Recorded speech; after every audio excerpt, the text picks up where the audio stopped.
Salam sejahtera Bapak Ibu, saudara-saudara yang dikasihi oleh Tuhan Yesus Kristus. Kembali kita berjumpa ya dalam media online ini. Mari kita gunakan, manfaatkan waktu ini sebaik-baiknya. Mari kita berdoa terlebih dahulu. Allah kami, syukur ini kami naikkan, kami haturkan di saat ini. Kami bersaat teduh sejenak. Kami memohon berkat penyertaan Tuhan. Di dalam Kristus kami berdoa. Amin. Bapak Ibu saudara-saudara, siapakah Tuhan dalam hidup kita?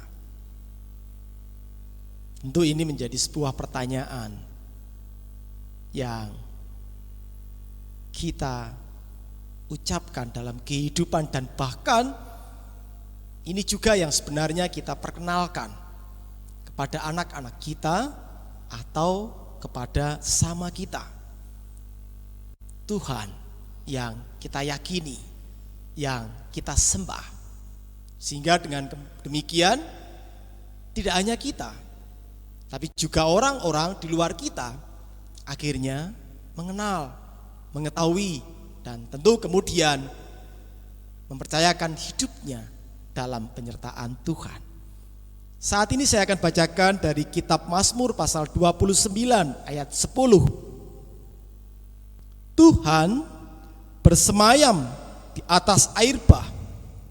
Tuhan bersemayam sebagai raja untuk selama-lamanya. Kata bersemayam dari kata semayam bisa dimaknai duduk, tinggal, atau berada.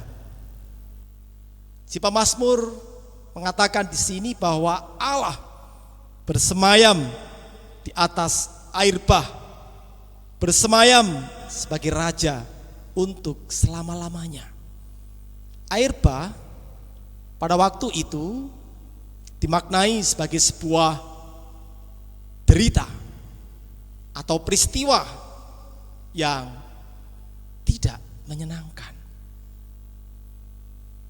Artinya melalui kisah air bah, umat diingatkan betapa tidak berdayanya. Nah, ketika si pemazmur menuliskan bahwa Allah bersemayam di atas air bah, kita diyakinkan bahwa Allah punya kuasa melebihi dari kekuatan air bah, melebihi dari berat penderitaan yang dialami oleh setiap manusia. Allah sebagai raja, Allah punya kuasa. Dari ucapan si pemazmur ini, umat diajak lalu untuk dapat syukur, menaikkan pujian kepada Tuhan, meletakkan hidupnya di dalam penyertaan Tuhan, meletakkan dan mengarahkan hidupnya di dalam cinta kasih Tuhan. Ketika kita diperhadapkan dengan situasi yang tidak mudah, kita mungkin kemudian akhirnya lupa bahwa Allah ada bersama-sama dengan kita. Pada saat ini ketika kita diperhadapkan dengan pandemi COVID-19, kita mungkin juga bertanya, di mana Allah? Di sini kita diingatkan bahwa Allah itu yang berkuasa. Bukan berarti kemudian pandemi ini hilang. Atau juga saya tidak setuju ketika kita memahamkan bahwa Allah itu sebagai raja yang punya kuasa, lalu kita kemudian berlaku hidup sembrono. Aku percaya karo Gusti, ora bakalan corona iki mateni aku duwe kuasa sing luwih saka corona ini. Menurut saya ini sikap sembrono. Allah tidak menghendaki hal seperti itu. Sebagaimana si pemazmur waktu itu ketika menyampaikan sabda ini, si pemazmur mengajak agar umat itu menyatakan syukurnya kepada Tuhan dan meletakkan hidupnya di dalam cinta kasih Tuhan. Jadi bukan malah kemudian membuat umat arogan. Sama dengan kita saat ini. Kita tidak boleh sembrono, gegabah, dan bahkan kemudian arogan, sombong rohani, merasa lebih punya kekuatan, sehingga akhirnya kemudian kita mengabaikan banyak hal yang telah dianjurkan kepada kita di saat kita diperhadapkan dengan pandemi COVID-19 ini. New normal itu bukan wis normal, tapi kita diajak untuk menjalani hidup dalam pola pikir yang baru, cara pandang yang baru. Jadi ini yang harus kita maknai bersama-sama. Betul, Allah itu Maha Kuasa, Allah itu Raja, Allah itu bersemayam mengatasi banyak hal, tapi Allah juga meletakkan kita sebagai manusia yang berakal, yang berbudi, yang berhati, yang berjiwa, yang artinya Allah juga menghendaki untuk kita meletakkan hidup kita di dalam cinta kasih-Nya.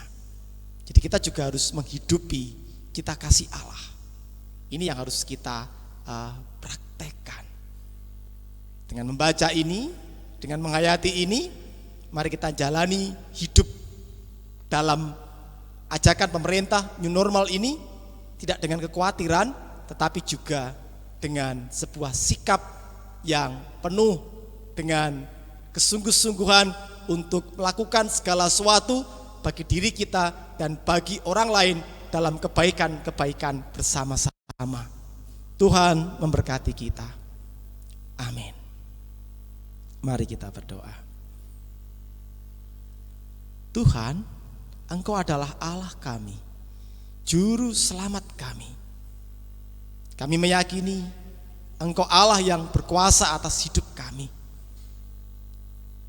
Terima kasih saat ini kami diingatkan bahwa kami menyembah Allah yang punya kuasa. Tapi kami juga disadarkan bahwa kepercayaan ini tidaklah menjadikan kami kemudian arogan, sombong rohani, dan bahkan kemudian meremehkan situasi-situasi yang ada.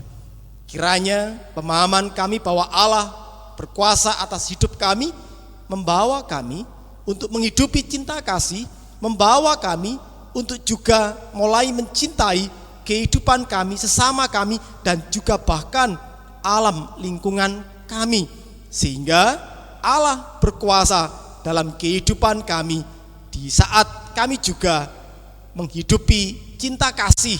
Saat yang bersamaan kami juga mempraktekkan cinta kasih.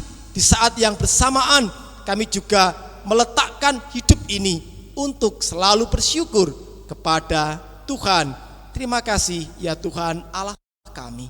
Di dalam Tuhan Yesus kami berdoa dan kami bersyukur. Amin.